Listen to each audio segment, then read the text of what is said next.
Hi friends, welcome to Vidyadhara. Today we are going to deal with the play Oedipus Rex written by Sophocles. If you're watching this channel for the first time, please do like and subscribe. Also, if you find it as helpful, please do share it with your friends. So before starting the play, let's look at some of the basic details about the playwright Sophocles. Sophocles, one of the three ancient Greek tragedians, was born in 496 BC at Colonus on the outskirts of Athens, Greece. Sophocles became more popular in the public hall of Athens as well as in theatres when he was chosen to lead the paean, formal choral chant dedicated to God at the age of 16. We can see that Sophocles served as a diplomat, general, and even a priest of Asclepius, a minor god of healing. He wrote more than 120 plays, but only 7 complete tragedies had survived. He spent his last 65 years writing plays to be performed at the great Dionysus festival that held annually at Athens, including their music and choreography, directing, and at times even taking part himself. Of all the surviving plays, the tragedies of the Oedipus trilogy, Oedipus the King, Oedipus at Colonus, and Antigone, are the best known and most often produced. Of all the 7 plays, Oedipus the King is generally regarded as the best. The frequent references in the Poetics to Sophocles' Oedipus the King or Oedipus Rex show that Aristotle regarded this play as a masterpiece of construction, achieving catharsis, which is a purgatory effect that Aristotle defined as the hallmark of tragedy. The play has mounting up of tension and has the perfect use of dramatic devices of recognition and discovery. Now, let's look at the characters of the play. So the first character is Oedipus, who is the king of Thebes, Jocasta, who is Oedipus' wife and also his mother, the queen of Thebes, Creon, Jocasta's brother and Oedipus' brother-in-law, Laius, who is Jocasta's first husband, murdered years ago, and he is also the father of Oedipus, Tiresias, a blind prophet, Polybus, Oedipus' father, Merope, Oedipus' mother. Both these Polybus and Merope are foster parents of Oedipus, who raised Oedipus as their own son. The last character is Antigone, who is Oedipus' daughter and one of the 4 children. Now, let's look at the summary of the play. Greek tragedies were based on widely known myths or famous historical events so that the audience would know the characters and outline of the story they were about to see. So, this play, Oedipus, which was written by Sophocles, the Athenian audience already know that the story came from the cycle of myths about the city of Thebes, one of Athens' rivals in the 5th century. Most surprises did not come from the plot, but from the new way the playwright used the familiar material. We can see that the Oedipus story is set a few generations before the Trojan War. So the story is this. Oedipus' parents were King Laius and Queen Jocasta of Thebes. Learning of an oracle that he would die at his son's hands, Laius ordered the baby Oedipus to be exposed on a mountain and drove a spike through his ankles. The servant entrusted with disposing the baby was known only as linesman or herdsman. So this linesman and herdsman are same persons, but in different translation we could see difference. Some translations it is written as linesman, whereas in some translation it is written as Laius herdsman. So both are same persons. Now, out of pity, this linesman disregarded his orders and gave the baby to Corinthian herdsman to pass on to his foster parents. The Corinthian gave the baby to Corinth's childless royal couple, Polybus and Merope, who raised him as their own and named him as Oedipus, which means swollen foot because of the spike's effect. We can see that years later, a drunken comrade in Corinth accused Oedipus, who is now a young man, for being illegitimate. Distressed by this, Oedipus went to the oracle of Delphi to ask who his real parents were.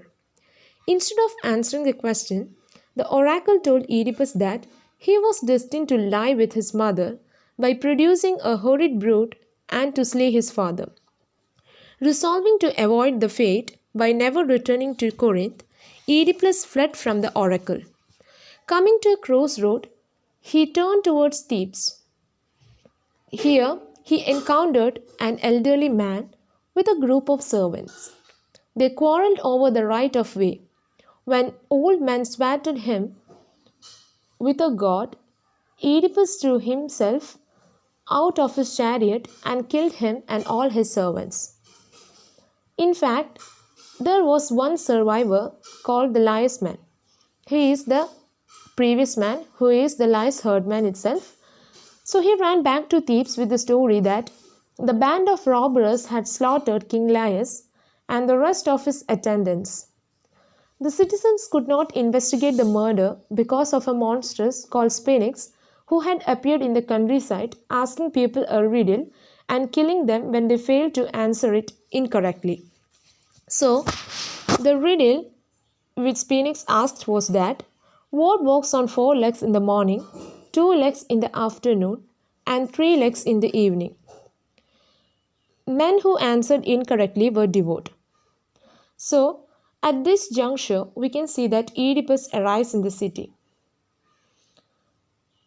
And Oedipus answered the challenge by guessing man, who crawls as a baby, walks on 2 legs as an adult, and leans on cane as an old man.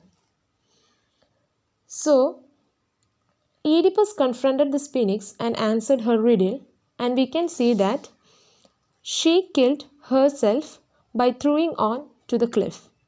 And Oedipus was crowned as the king of Thebes by the grateful citizens. He married the newly widowed Queen Jocasta.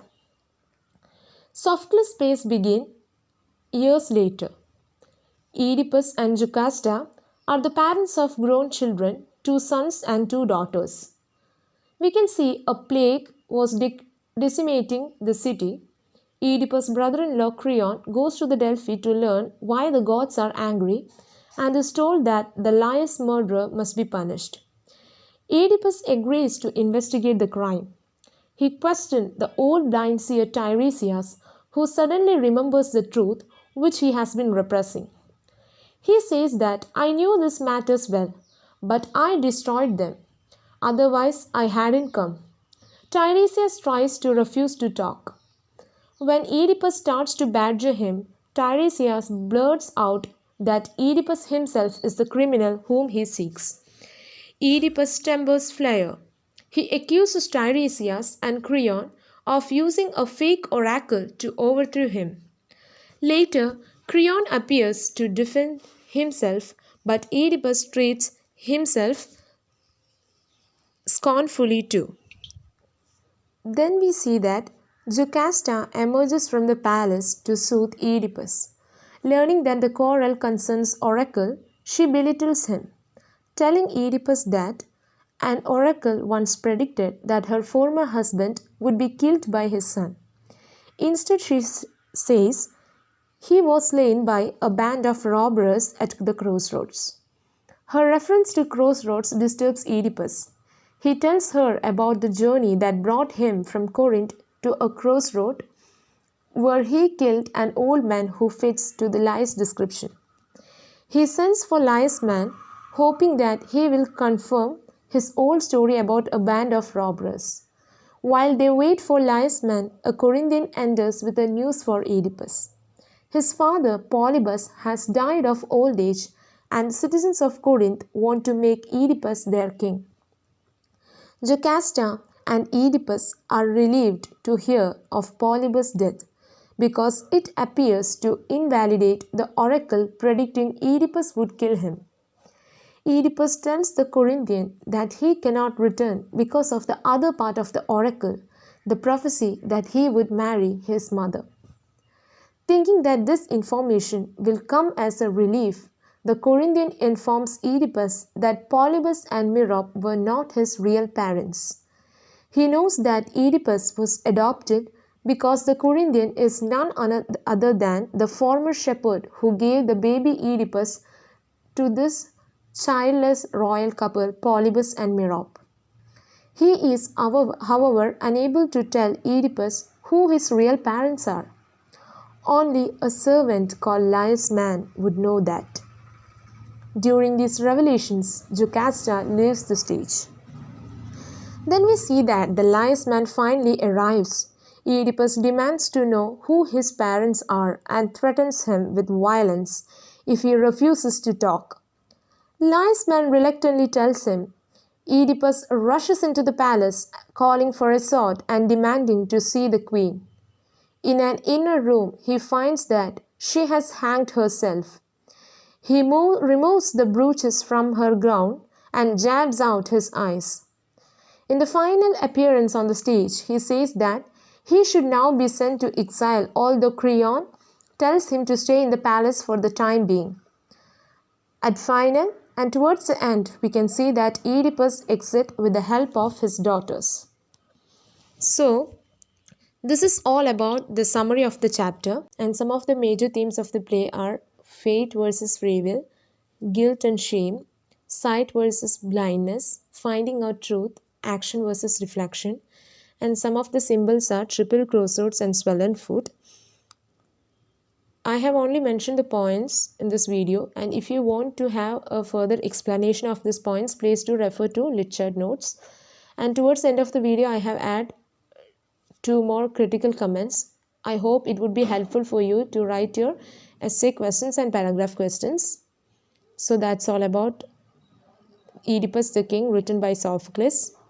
I hope you enjoyed the video, and if you have any suggestions to be included in this video, please do mention it in your comment box. Thank you and have a nice day.